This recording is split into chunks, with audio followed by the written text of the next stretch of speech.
결론부터 말하면 처음 완독하고 나서는 역시 내 취향은 아니다 싶더라고요. 읽다가 딴 생각이 좀 들었는데 그때 뭔가 놓친 게 있나 하는 의심이 좀 피어오르는 거예요. 그래서 다시 재독을 해봤습니다. 안녕하세요. 텍스트 포텐셜입니다. 여러분, 요즘 굉장히 핫한 이 책 읽어보셨을까요? 바로 괴테는 모든 것을 말했다입니다. 이 책은 이동진 평론가의 추천으로 소개되면서 하루아침에 베스트셀러가 된 소설이에요.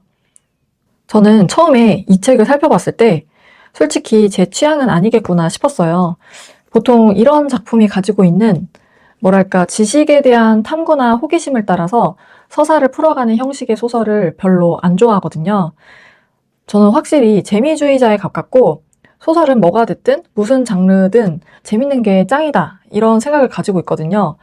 그래서 교양서도 아닌데 힘들게 읽어나가는 걸 별로 원하지 않고요. 근데 계속 많은 분들이 읽으시니까 문득 궁금해지더라고요. 내가 예측한 것과는 다른 매력이 있는 게 아닐까? 문장이나 구성, 인물 등 어느 부분에서 다른 작품과 차별화되는 점이 있을까? 해서 결국 읽어보게 됐습니다. 결론부터 말하면 처음 완독하고 나서는 역시 내 취향은 아니다 싶더라고요. 제가 예상한 작품 특성에서 크게 벗어나는 점은 없었어요. 그리고 재미도 덜해서 얇은 분량인데도 진도가 잘 안 나가고 집중하기가 어려웠어요. 하지만 계속 사랑받는 작품이니까 또 내가 뭔가 이해하지 못한 건 아닐까? 읽다가 딴 생각이 좀 들었는데 그때 뭔가 놓친 게 있나? 하는 의심이 좀 피어오르는 거예요. 그래서 다시 재독을 해봤습니다. 두 번째 읽을 때는 첫 번째 읽을 때보다는 훨씬 이해가 잘 가더라고요. 처음보다는 소소한 재미도 느껴졌고요. 그러나 전체적인 감상 자체는 크게 변하지 않았습니다. 지적 호기심이나 지식을 소재로 서사를 풀어가는 소설이었고 나름 그런 소재의 소설치고는 잔잔한 재미가 있었어요. 그래서 이 소설을 읽으신다면 아마 취향에 따라서 호불호가 나뉠 거라고 생각해요. 영화에서도 독립영화나 깊은 의미를 담아 서사를 만들고 재미보다는 메시지에 무게중심을 두는 영화들이 있잖아요. 그리고 그런 영화를 즐겨보시는 분들도 분명히 있고요. 이 작품도 그런 특성을 가진 작품이라고 생각되는데 보통 그런 작품들은 매니아층의 취향이지만 이 작품만큼은 이동진 평론가의 소개 덕분에 더 많은 분들이 읽고 있는 것 같습니다. 이 작품의 성격에 대해서 자세히 설명을 해보자면 2025년 아쿠타가와상 수상작이라는 사실을 빼놓을 수가 없는데요. 아쿠타가와상은 일본판 신인 문학상으로 대중적인 작품이 아니라 문학적 예술성을 가진 작품에 수여하는 상이에요. 그래서 아쿠타가와상 수상작이라는 사실만으로 쉽게 읽히는 대중적인 소설은 아니라는 걸 바로 알 수 있었어요. 국내 문학상을 예로 들어보자면 문학 전문 출판사들이 만든 문예지에서 실시하는 그런 신인 문학상이 있잖아요. 이와 비슷한데 그 중에서도 일본에서 가장 권위 있는 상이라고 생각하시면 되겠습니다. 그리고 작가 스즈키 유이는 최초의 2000년대생 수상자인데요. 어린 나이에 이렇게 큰 상을 수상했다는 사실을 매력적으로 홍보하고 있더라고요. 또한 연간 1000권의 책을 읽는다고도 하는데요. 이 이야기를 들으면 이런 천재적인 작가가 쓴 글이 매우 궁금해지잖아요. 이런 작가의 이력이 국내 독자들의 눈길을 끄는데 많은 도움이 된 것 같습니다. 다시 돌아와서 2025년 아쿠타상을 수상한 이 작품 괴테는 모든 것을 말했다 리뷰를 자세히 이야기해 볼게요. 이 소설은 괴테를 연구하는 도이치가 결혼 25주년을 맞아 가족과 함께 떠난 여행에서 시작되는데요. 어느 이탈리아 레스토랑에서 마시던 홍차 티백에서 우연히 괴테 문장을 발견해요. 이 문장은 Love doesn't confuse everything but mix 인데요. 평생 괴테를 연구하던 도이치도 이 문장이 어디서 나왔는지 몰라요.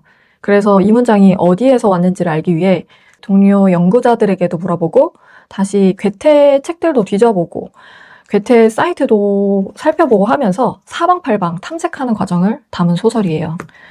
근데 이 작품은 스토리 자체는 크게 중요하지 않은 것 같아요. 평생 괴테를 연구한 학자가 내가 모르는 괴테의 문장을 발견하고 그것에 소위 꽂혀서 벌어지는 이야기거든요. 그 문장의 정체를 알기 위해 일련의 과정들을 거치는데요. 그 과정의 디테일에 의미가 있다기보다는 그런 과정 자체가 우리의 인생이라는 메시지가 담겨 있는데요. 자신이 몰입해서 평생을 알아오던 것이 난생 처음 보는 것처럼 낯설 수 있고 그것에 매료되어 탐색하는 과정 자체가 진정한 인생이기도 하다는 이야기를 하는 것이죠. 이런 지식 탐구 행위는 사실 현대 사회에서는 비효율적이고 별로 이득도 되지 않는 것인데 도이치라는 연구자가 여기에 몰입을 하고 괴테 연구의 진술을 찾기 위해 노력하는 것이 실상 이 소설의 가장 소중한 부분이라고 할 수 있겠습니다. 그래서 마지막에 이르면 괴테의 문장처럼 사랑은 모든 것을 혼동시키지 않고 혼연일체로 만드는 것이죠. 혼란스러운 그 모든 과정이 혼연일체가 되어가는 것처럼요. 이 서사에 소소한 사건들이 있고 후반에도 나름 재미난 관계들이 밝혀지기도 하는데요. 그러나 특성상 서스펜스의 재미를 기대하기는 어렵고 문장력이나 문학적 아름다움은 좀 보기가 어려운 것 같아요. 이보다는 지적 유의를 즐길 수 있는 소설이라고 할 수 있겠습니다. 그래서 오히려 이런 작품이 취향인 분들이라면 이론이나 인용 등 흥미로운 요소들이 많아서 아껴 읽을 만한 작품이에요. 그리고 괴테의 문장을 찾아가는 이야기 자체는 완성도가 높았고 마지막에 갑자기 휘리릭 밝혀지고 끝이 나는 느낌은 조금 있지만 나름 뿌려둔 것들을 모두 해소하면서 잘 마무리된 작품이었습니다.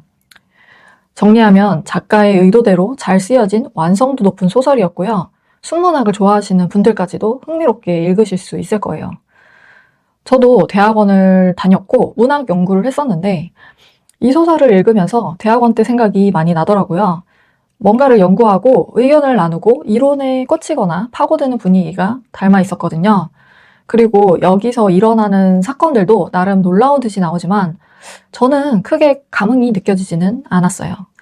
뭔가 현실과는 다소 거리가 있는 사람들만의 문제처럼 보였거든요. 약간 그들만의 세상에서 벌어지는 일들처럼 느껴져서 공감되거나 피부로 막 와닿지는 않았던 것 같아요.